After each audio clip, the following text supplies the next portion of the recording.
can start the situation. You must decide to bail out. Okay. Well, just like I was saying a minute ago, that I had always been really fearful, scared to bail out of an airplane because we'd never been trained to bail out of an airplane. But then when the airplane caught fire, the wings started burning, then I was more frightened to stay. So I bailed out of the airplane. And I don't remember counting to 10 before I pulled the ripcord either. But apparently I didn't pull it too soon. You know why you should count to 10 is so that your parachute don't get caught on the tail of the plane. So I started going down toward Mother Earth. And you want to know what the very first thought that came into my mind at that time? See, we bailed out about 10,000 feet. The very first thought that came into my mind was my mother and my father and my 4 little kid brothers back home, and how they were going to worry about me, how they were going to be affected if I didn't come home, you know, because we were such a close family. Now so anyway, that was the first thoughts. Then I started collecting my thoughts, and I looked at my watch, and it was on a Sunday, and it was a beautiful day.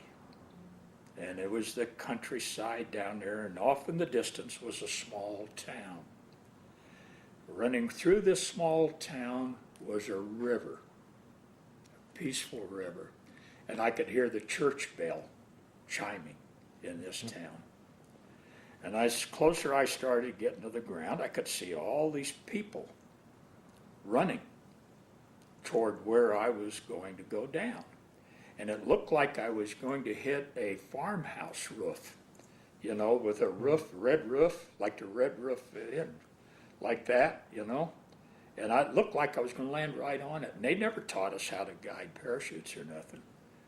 But I didn't land on that. I landed right in the middle of a plowed field.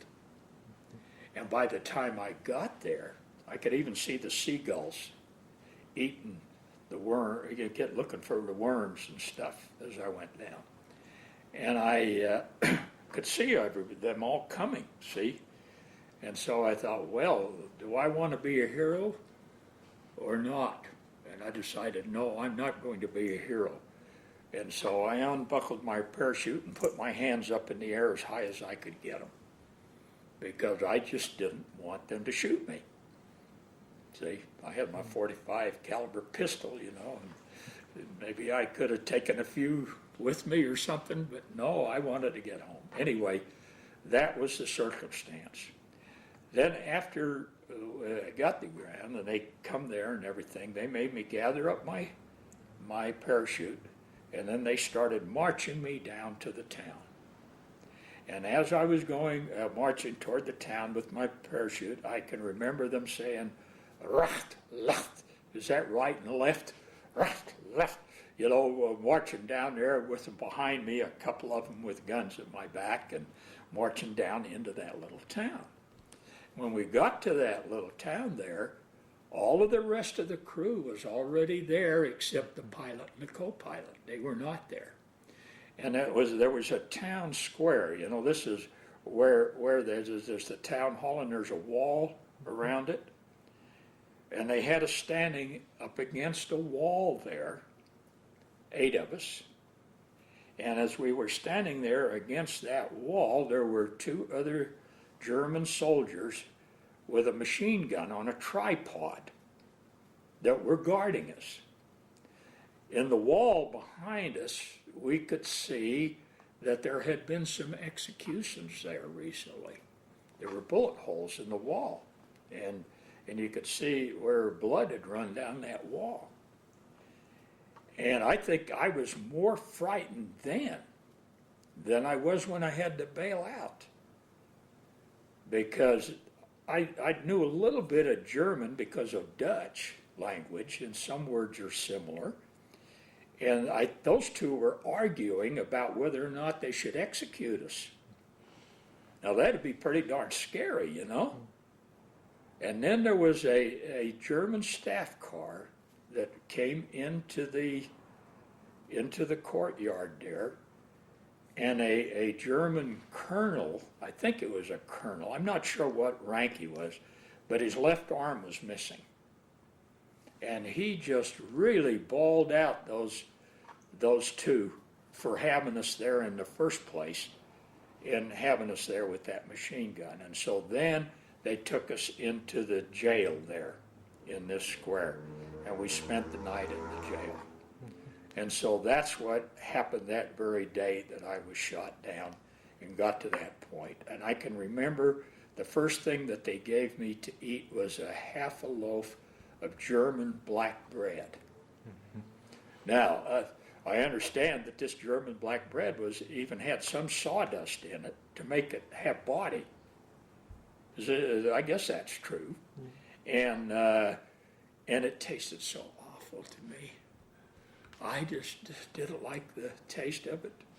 And so I just couldn't eat it. Later on, I did, but that particular day I couldn't.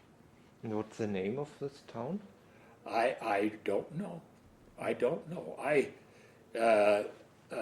don't know exactly what it was, the name of it. I never did find that out particularly, what the name of that town was. Okay, before you take off for another mission, you were briefed by your commander usually?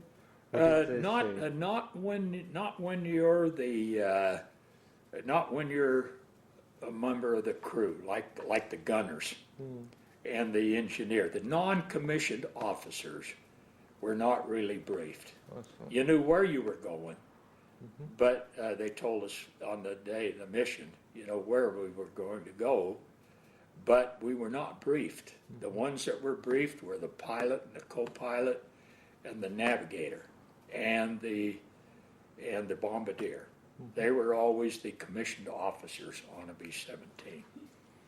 And in the midst of February, the mission headed for Nuremberg? 2 times. Somewhere around, I think it was like the 20th of February and the 21st of February, somewhere in there somewhere. We went on 2 missions to Nuremberg, 2 days in a row. And I think almost the entire 8th Air Force went on these missions. And what do you think if you heard the target is Nuremberg? Well, you know what I wished? That it wasn't too heavily fortified, that it wouldn't be too dangerous. You'd think that, well, maybe this will be one of the easy missions, but it wasn't. There was a lot of flak, but not as much as there is like in Berlin. Not as much as there was in Munich and that sort of thing. At least I didn't think so. Did you know what Nuremberg is? Did you hear ever before about Only Nuremberg? that I knew that it was a city in Germany. I didn't at that time know, for example, that was where Adolf Hitler had his rally grounds and had all of these big rallies and things like that. I didn't know that, though, at the time. I was just 21 years old, and I lived in Salt Lake City, Utah, and about the only thing you get is radio, and I used to listen to Jack Armstrong, the All-American Boy, on radio, and in the newspapers and things, but you didn't learn that much other than maybe in history classes and things, or geography classes. I mean, I knew that there was Nuremberg and that it was in Germany. I knew that. And in England, in your cruise, did you discuss the consequences of bombing for civilian people in Germany? Did anyone discuss it? All we knew is that we were in the Army Air Force, that we went on missions, and sure, I am sure that every one of us were concerned and even worried about the civilians, people that were getting killed. I think that basically most of the time the targets were always related to the war, where they made different war materials and airplanes and tanks and things, and refineries and things like that. And, but no, we didn't discuss how we felt. I mean, we were just doing our duty, you know? You're just doing your job.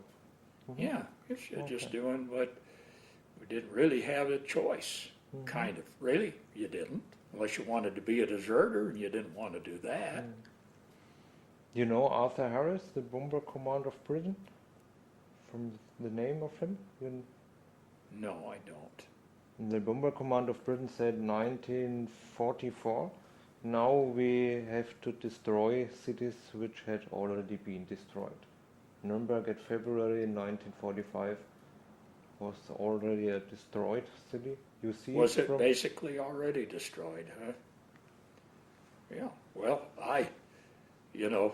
in retrospect, I guess we were just trying to win the war. And I guess that one of the reasons would be that you want to destroy the morale of the people and things. I'm not saying it was right to do that. Not at all. You were just doing your duty. And those things happen. When you think about it, the same thing was happening to the British people. And civilians were getting killed there.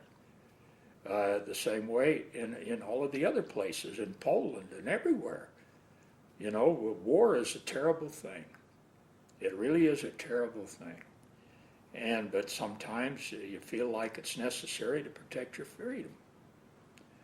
And yeah, I have feelings for the German people that were killed because I happened to be a tail gunner on a B-17. But on the other hand, why should there even be wars?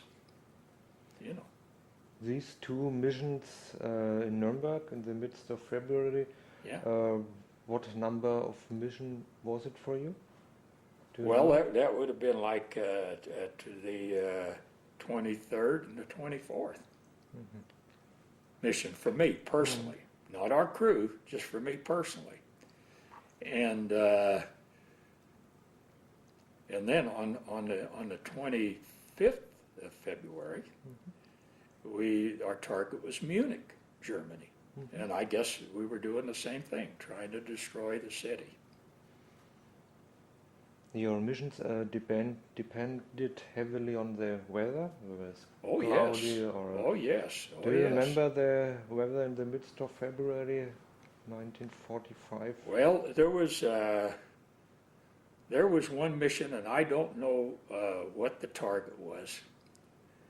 When the mission was aborted, that means it was canceled. And in the entire 8th Air Force, maybe about 2,000 plus airplanes, turned around and dropped all of their bombs in the English Channel. Just dropped them all in the English Channel. When we got back to England, and that was because of the weather. I had never seen that before, where there was a wall of weather that went up as high as you could see. Just like a black curtain, And so we just turned around and dropped. I don't know where we were going that day. I can't remember that.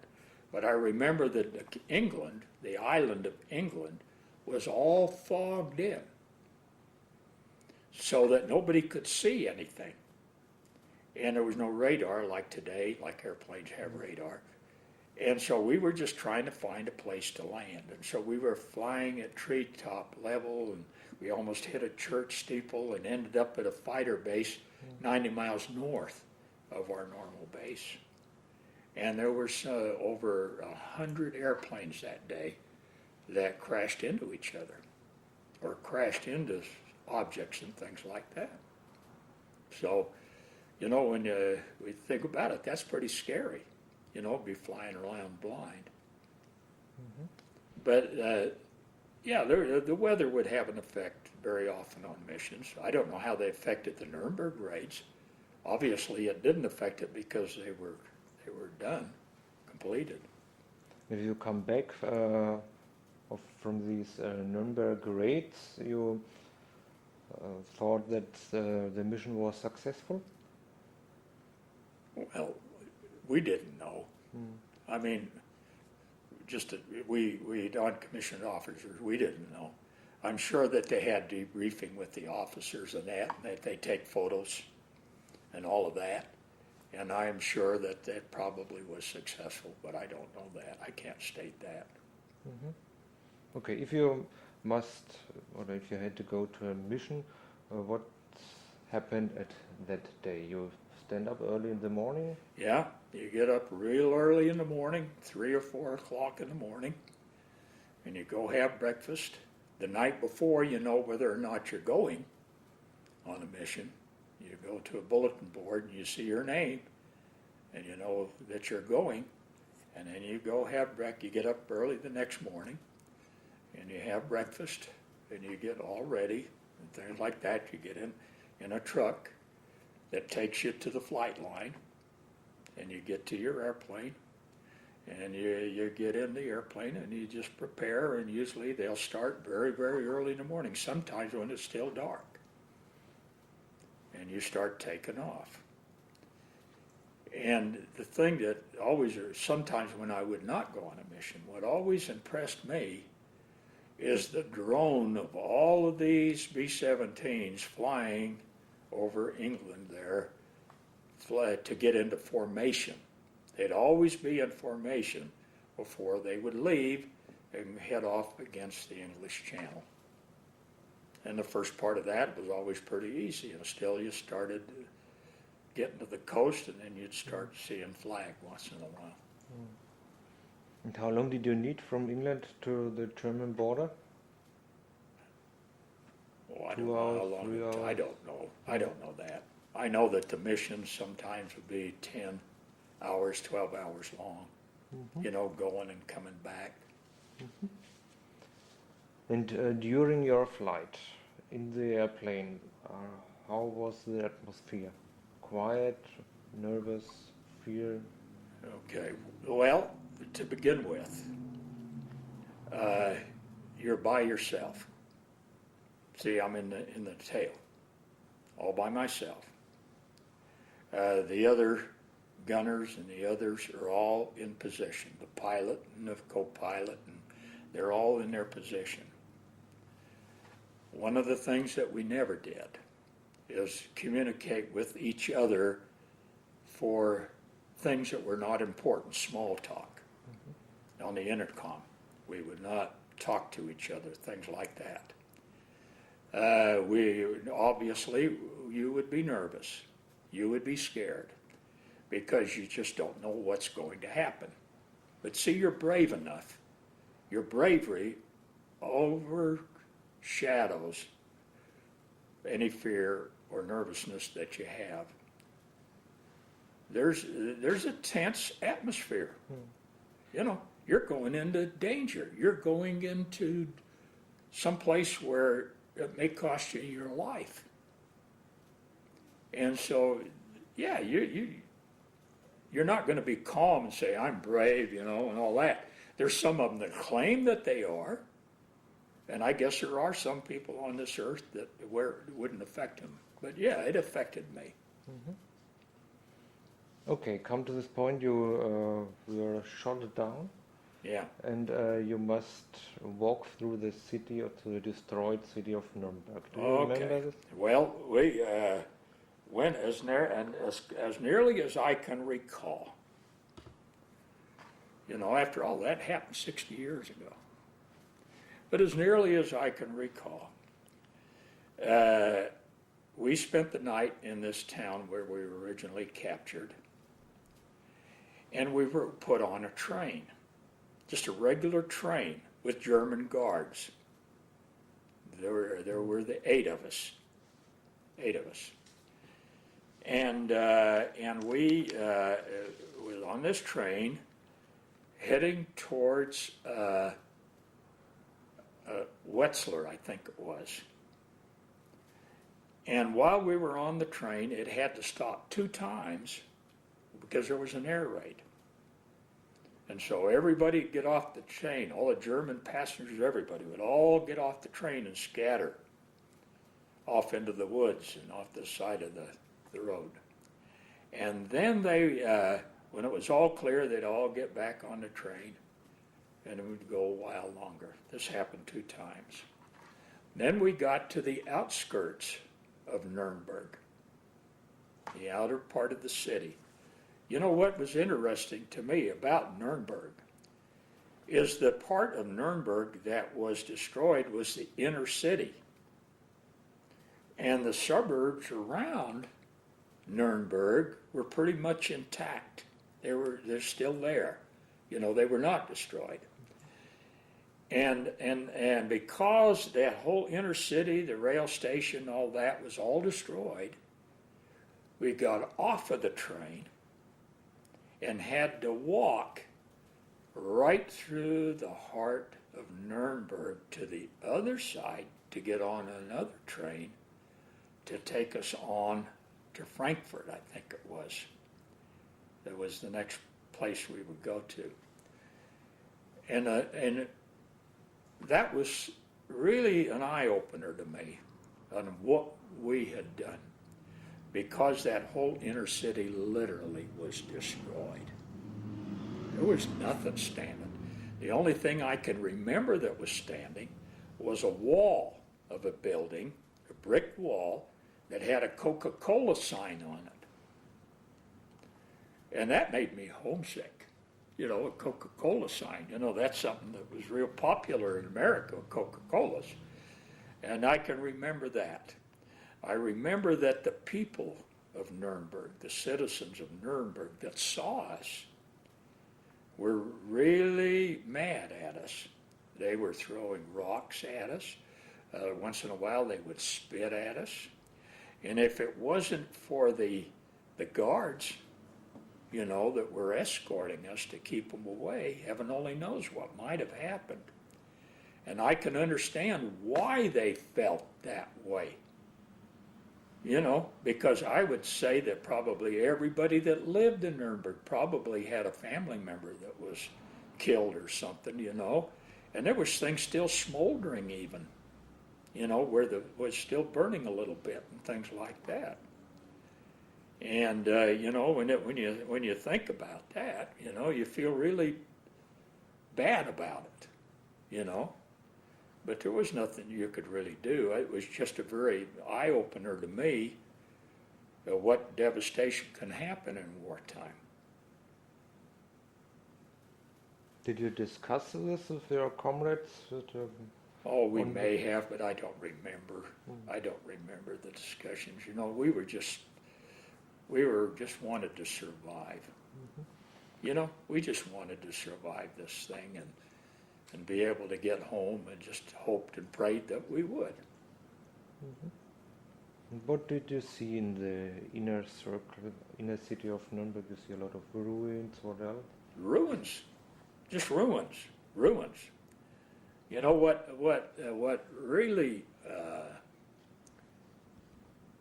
impressed me was what Nuremberg looked like before this destruction happened, because we were back there in April of 1995 with a group of former prisoners of war where we were heading for Moosburg, a prison camp in Nuremberg, on the anniversary date of our liberation on April the 29th, 1945. And see, all of this inner city had been restored.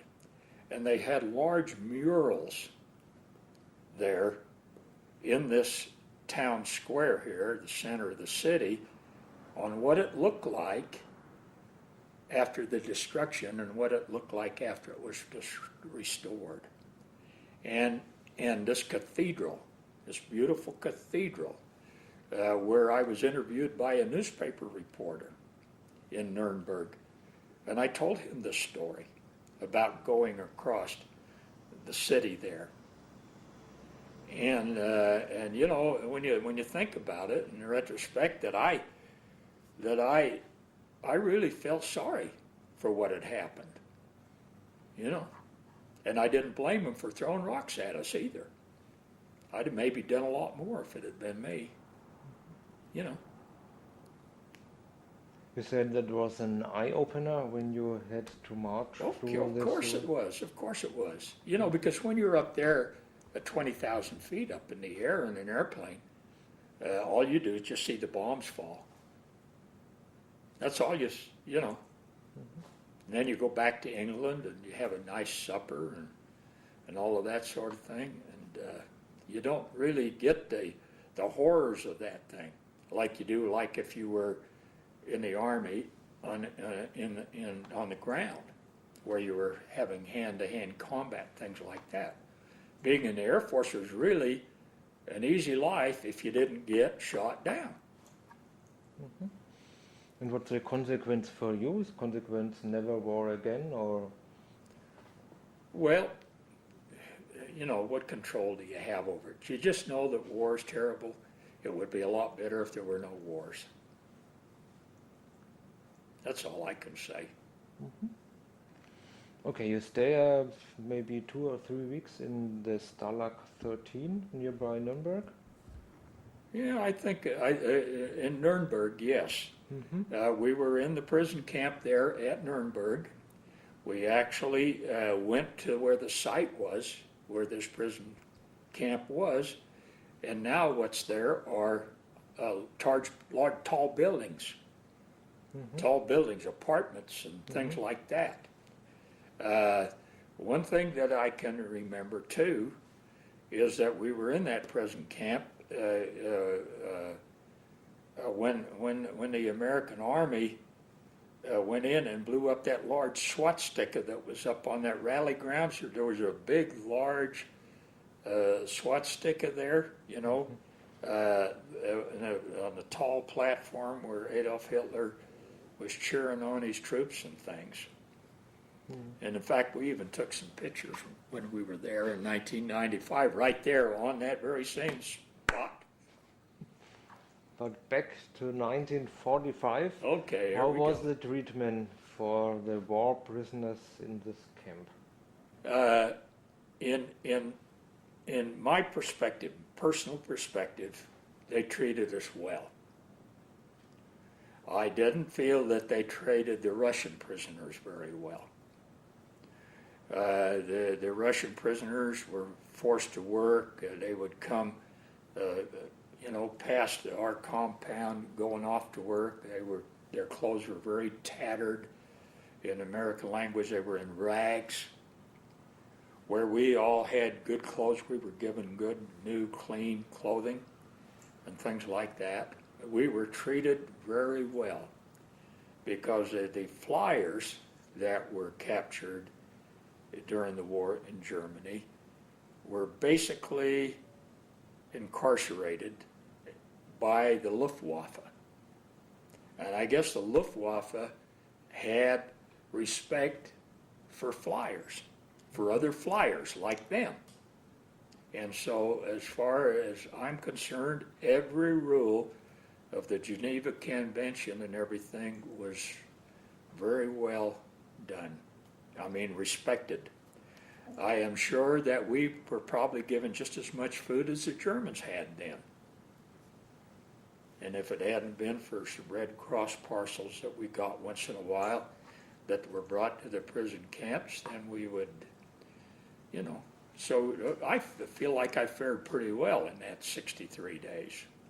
And what were the best things of these Red Cross parcels? Well, in the Red Cross parcel, I can remember when they would be delivered to the prison camp, and you would see this big semi-trailer truck, all painted white with red crosses on it. And there would maybe be 2 or 3 trucks. And there would be a little car, just an automobile that's painted white with a red cross. And I assumed that that was the person with the red cross that was in charge of the trucks. And so they would come to the prison camp and they would give each one of us a Red Cross parcel. And in this Red Cross parcel would always be a can of Spam. That's a kind of a meat, you know, that's real popular in the United States, Spam is. There'd be a can of margarine. There would be a K ration, which is the type of thing that troops on the front line have to eat when they're in combat and they can't have prepared food. It'd be one of those, and that would have maybe a chocolate bar and some crackers and things like that in it. A bar of soap usually. And they'd always have 5 packs of Lucky Strike or Camel cigarettes. And I didn't smoke. See? And so I was able to take these cigarettes and trade them to somebody. I'd give somebody 3 packs of cigarettes for a can of Spam. And I would get so hungry at times. You know, we were hungry. Don't get me wrong, we were hungry. And in fact, during that time, in that short period of time, I did lose 30 pounds. And we were always hungry. But I can remember taking a slice of that black bread that I couldn't eat that first day and putting margarine on it and then slicing off a piece of that Spam. And I would sit there eating that slice of bread and that Spam and chew, and it would take me 30 minutes to eat one slice of bread because I wanted it to last. I didn't want it to run out. And as you stayed in the camp, did you know the war will be over soon? Well, yes. We started getting indications of that. Because every once in a while, see, the reason that I was moved all these times, you know, from Wetzlar to Nuremberg and then had to walk to Moosburg, was because the American army was getting closer and closer and closer. And according to the rules of the Geneva Convention, that if the opposing army gets so close, you're supposed to turn those prisoners over. But rather than do that, the German army decided that it would be bad to keep the prisoners under their control as bargaining chips or whatever. This is the same thing that happened with the ones that were in Stalag Luft number 3, which is in Upper Silesia at that time, and it's part of Poland now. See, when the Russian army started getting close, they wanted to keep control of all these fires. Adolf Hitler did, I guess, and decided to move them, you know. And so every time they got closer, you moved, until you ended up in Moosburg. So we used up another one.